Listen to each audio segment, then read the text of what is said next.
अब स्कूल्स और कॉलेजों में भी शुरू होंगे कंटेंट क्रिएटर लैब, यानी पढ़ाई भी होगी, कंटेंट भी सिखाया जाएगा। दरअसल केंद्रीय बजट 2026 में सरकार ने शिक्षा को भविष्य के रोजगार से जोड़ने की बड़ी पहल की है। वित्त मंत्री निर्मला सीतारमण ने ऐलान किया कि देश भर के स्कूलों और कॉलेजों में डिजिटल और क्रिएटिव स्किल्स सिखाने के लिए आधुनिक लैब स्थापित की जाएगी। इन लैब्स के जरिए छात्र सिर्फ किताबों तक सीमित नहीं रहेंगे, बल्कि इंडस्ट्री से जुड़े प्रैक्टिकल ट्रेनिंग भी हासिल कर सकेंगे। सरकार की योजना के तहत लगभग 15,000 माध्यमिक स्कूलों और 500 कॉलेजों में कंटेंट क्रिएटर लैब बनाई जाएंगी। इन लैब्स में छात्रों को video production, animation, game design, visual effects और डिजिटल स्टोरी टेलिंग जैसी स्किल्स सिखाई जाएंगी। मुंबई स्थित Indian institute of creative technologies इस पूरे प्रोजेक्ट में तकनीकी सहयोग भी देगा। आज जब सोशल मीडिया और डिजिटल प्लेटफॉर्म्स करियर के नए मौके बना रहे हैं, तो सरकार का फोकस युवाओं को सिर्फ डिग्री नहीं बल्कि रोजगार योग्य स्किल्स देने पर है। इस पहल से छात्रों को कम उम्र में ही ये समझ मिल जाएगी कि क्रिएटिव इंडस्ट्री में काम कैसे किया जाता है और उसे प्रोफेशनल लेवल पर कैसे लाया जाता है। सरकार का अनुमान है कि 2030 तक AVGC यानी एनिमेशन, विजुअल इफेक्ट्स, गेमिंग और कॉमिक सेक्टर में करीब 20 लाख प्रोफेशनल्स की जरूरत होगी। इसी को ध्यान में रखते हुए पढ़ाई के साथ साथ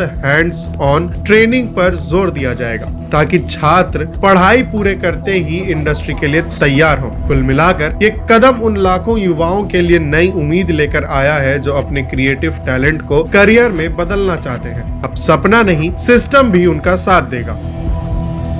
India's animation, visual effects, gaming and comics sector, AVGC sector, is a growing industry projected to require 2 million professionals by 2030. I propose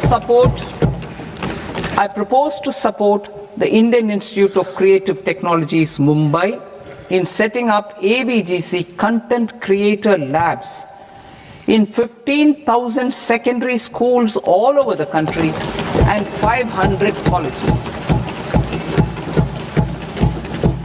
The Indian design industry is expanding rapidly, and yet there is a shortage of Indian designers. I propose to establish, through Challenge Route, a new National Institute of Design to boost design education and development in the eastern region of India.